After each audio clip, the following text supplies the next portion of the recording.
You just peek it. We got our mainsail.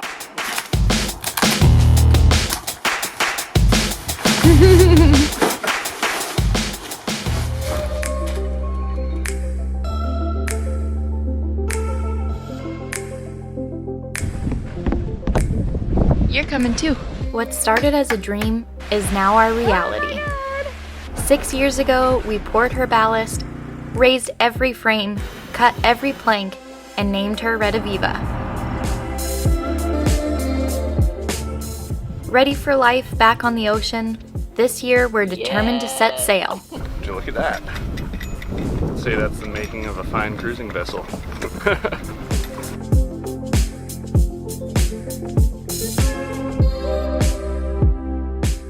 We're Salt and Tar, and this is our life. We're happy to share, and thanks for joining us.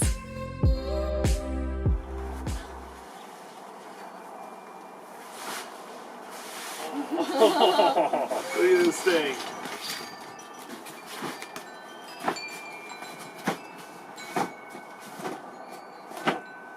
We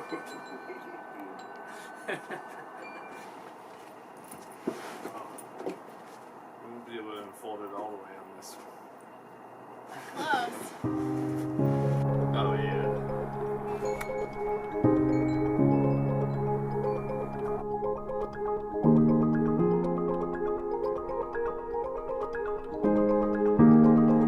Doesn't even fully fit on the deck.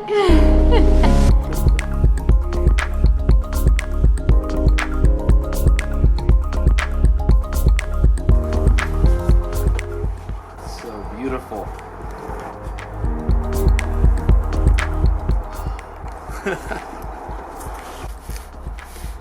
The feel of that material is amazing.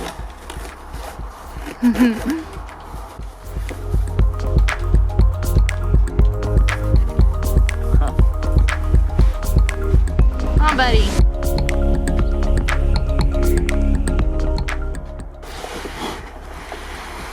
Nice. Damn it. She can't stay clean forever. Yeah. That's beautiful work, though.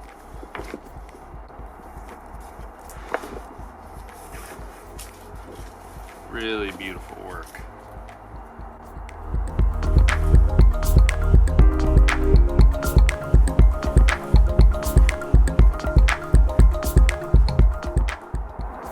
Yeah. Mike, you killed it. This sail is gorgeous. It's a work of art. It's not just a sail.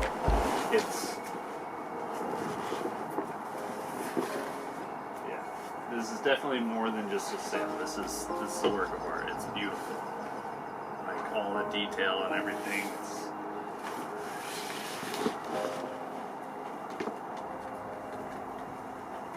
Just want to go lace it on the boat. I know. Hoist it up and see her in all her full glory. I wish we could spread her out. It was late in the day when the sail arrived, so we'll have to wait till morning to hoist it high. 2 deep reefs, heavy backing, and many hand-stitched features make this sail perfect for Red Aviva. What do you think, Swab? You excited? We got our mainsail.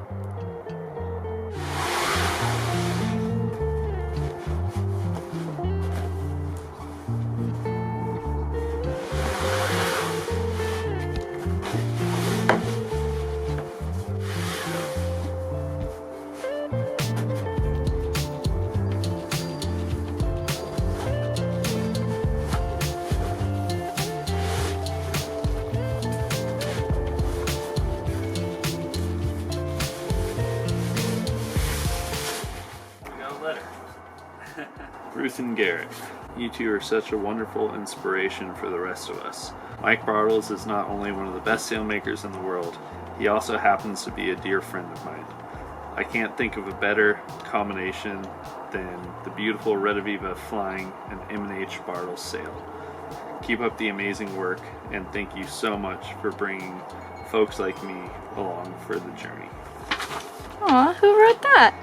If there's anything I or wooden boat can do to help, Aw. please just ask. Happy sailing, Andrew. Mike Bartles reached out to us in December of 2019 and spent countless hours drafting our sail plan in 2020. Like most businesses, the pandemic created a lot of challenges and undoubtedly stress. He has remained diligent and kind-hearted. He's a family man and the only one stitching in the loft. We're not only grateful for his expertise and help, but also so many of you made this collaboration possible. It's truly something special. I found Garrett in the morning with his head in the sail.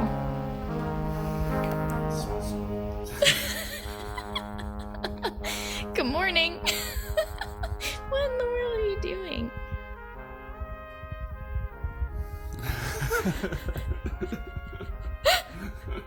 There's a little lid in there.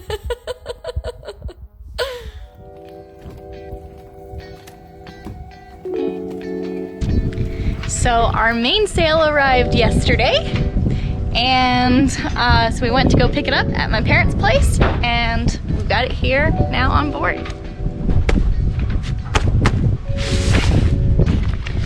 Ooh, look at that. It's so sexy. I keep catching Garrett sniffing it. It smells so good. You're so weird. It smells like hemp and tallow. There he goes again. So today we're just gonna do a just like a quick lash it up with some old random line and raise it up just so I can get my final markings on the gaff, because the gaff is still left way oversized, so I can get it cut down to its final size and get the collar on it, and then we can mark the boom for the reef points. So then we can get our hardware on the boom. Yeah, whatever else I'm probably forgetting that we need to mark for, that I left undone for when we got the sail, just so I could look at everything with the sail in place, so I can get Actual numbers. I can get, really good accurate placements of all the blocks and stuff. And yeah, we're not sure how long we'll be able to leave it up and stare at it and look at it, because the wind is starting to pick up a little bit, so this might be our last couple minute window.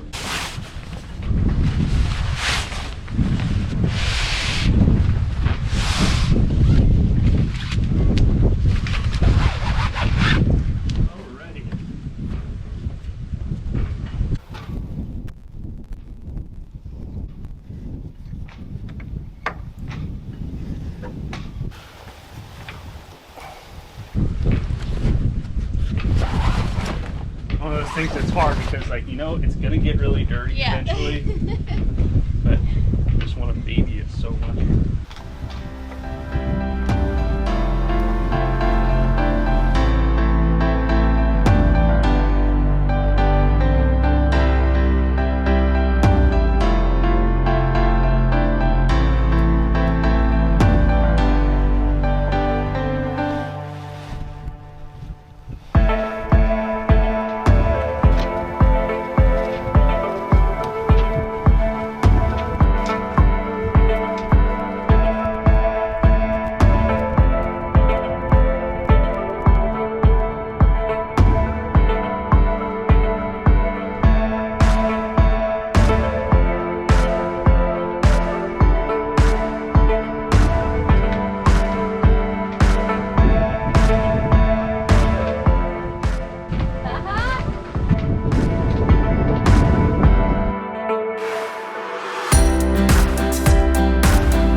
Ready? Yeah.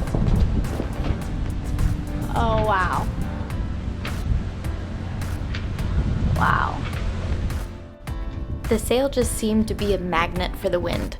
Once peaked, the belly held a flawless shape.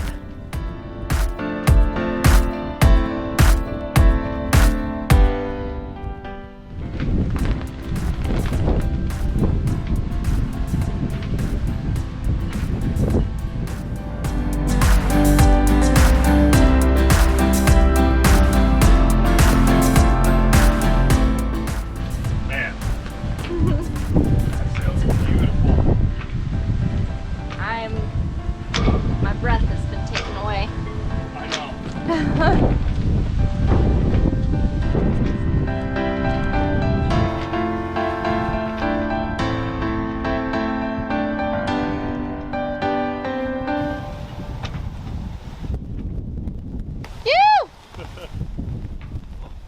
My hat.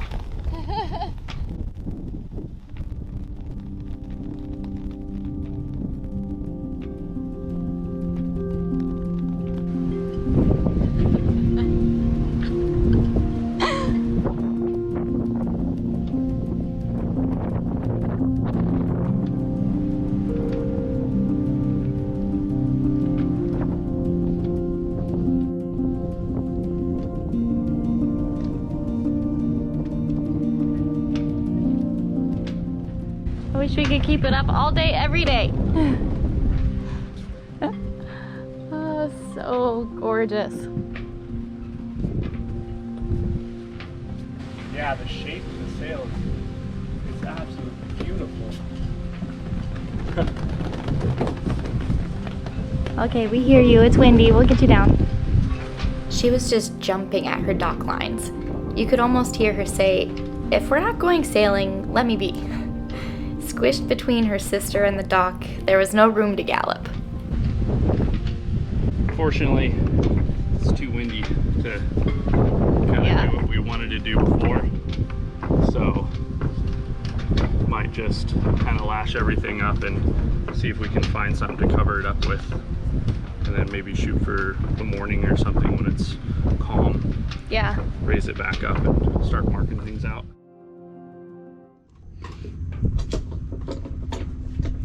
Alright, it's the next morning and it is early enough that it is not windy, so we can do what we started to do yesterday, which is hoist the main up again and start looking at all the different things that we need to take into consideration for hardware along the boom, chafing up at the top, any points that need attention up there.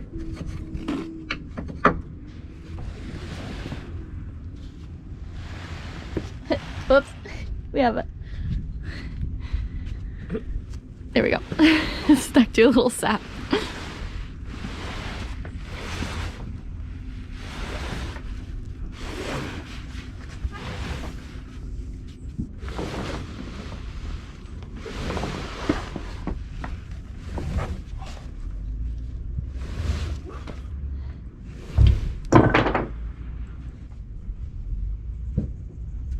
Well, one thing's for sure. Sailing a gaffer is definitely going to get us back in shape. Yeah. Need to trim those gaff jaws down because as they are right now with the sail hoisted all the way up, see how they hit the shroud? Oh yeah. But I'm going to climb up and get a closer look at it. Do you want to take us along? Sure. All right, so you can see the dilemma we're having right here with the gaff jaws. They're sticking out way too long, and with the sail at full hoist with the boom at the height that I would like it to be, the jaws obviously are hitting the shrouds here.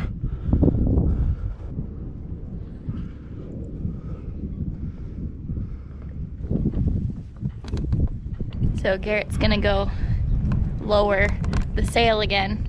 I climbed up on this side and we're seeing that even on this side, it's not the length of the jaws, but also it's hitting right here, and you know, it's on, you know, basically the back of the gaff, and it's rubbing up against the shroud here. So we're gonna see how far we have to lower it down to where it won't be pinching here on the shrouds.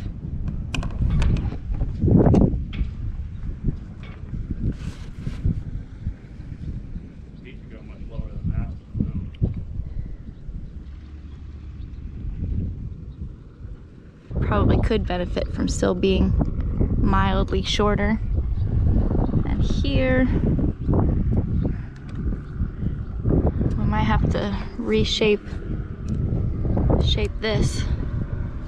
And the other thing that he discovered up here was this eye bolt. We might have to move our throat attachment point to the gaff further aft, because this is rubbing up against the mast. And yesterday when it was windy, I think this eye bolt was the other way. And we got some nice grooves carved into the mast here. The goal is to have copper wraps at all of the places that the gaff sits at, right? Yeah, like the some heavy copper. Full hoist, first reef, second reef. Yeah.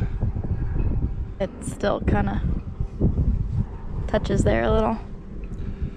We could probably get away with it in this position, being trimmed down.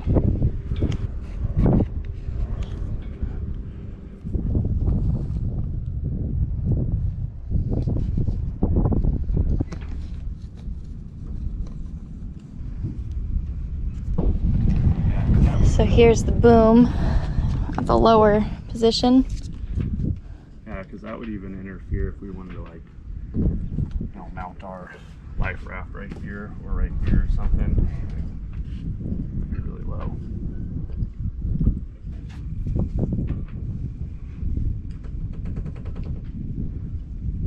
This is going to be a very physical boat to sail, so that's just part of it, which is a good thing because it keeps you in shape.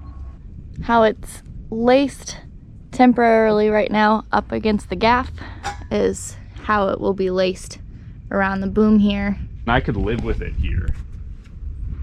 It's not that bad. But yeah, if we could get it in a little bit more, that would definitely be better. Because that's like right at decapitation level for me.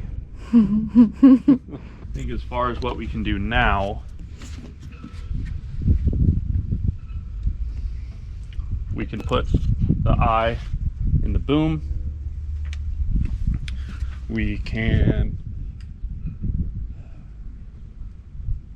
cut the gaff down by, like, I don't know, 6 inches probably, and we can fit the collar to the end of that.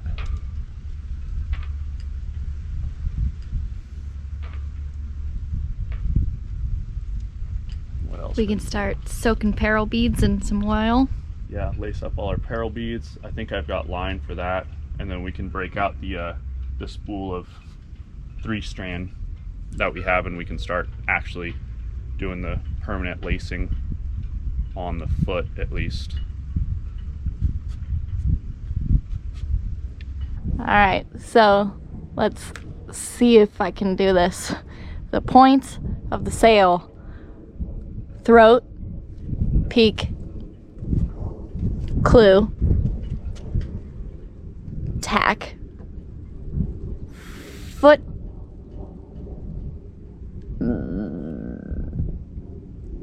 luff. Yep.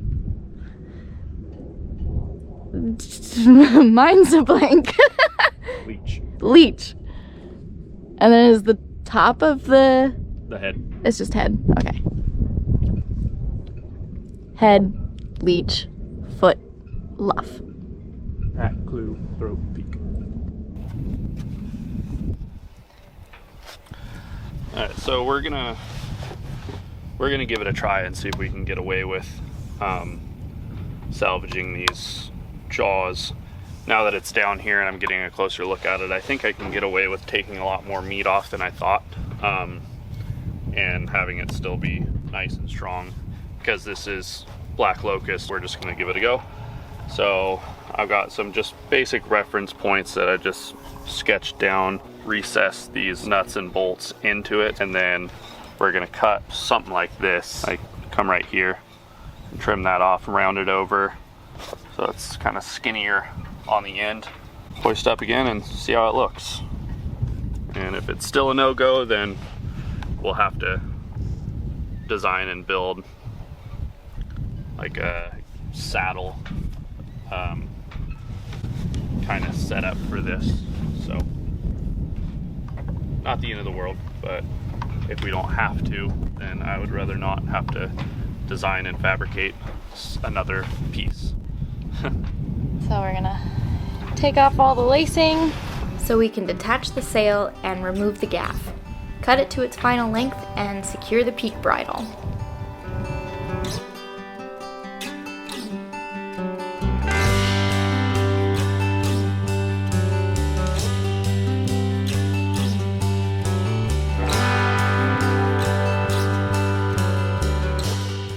Garrett's tying the gaff to the car right now, so we're gonna head over to the bunker and start shaping down the jaws, and hopefully that'll work and help solve that issue of it pinching up against the shrouds. Another idea too is just wrapping the shrouds up there where it rubs up against with leather, and it'll be something that we'll have to replace every now and then, every so often while sailing, because it'll eventually wear through it. We can also cut the gaff to the appropriate length over at the bunker, as well as kind of set up the 2 points for the peak halyard, and then moving the eye bolt a little bit further back because it was rubbing up against the mast way up there at the top too when the gaff's actually peaked up all the way. Alright, got some work cut out for us. Up next, we start in on shaping the gaff jaws, hoping it's the only thing we need to change. Then we keep bending the sail on, splicing and installing hardware. And all of our hard work pays off when we hoist the sail again. And yeah, we're not even close. Woo! We could probably come up still with the boom.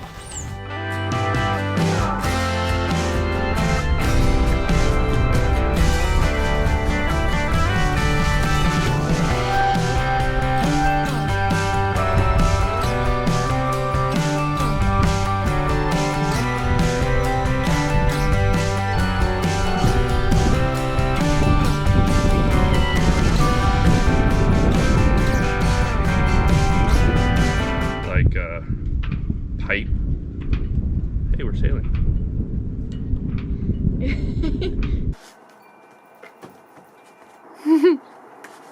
I get it. Excellent knot. You might have to draw me a diagram. And then you can... You're very loud. Get everything within place. Everything like this, just so I can... So you can slow down.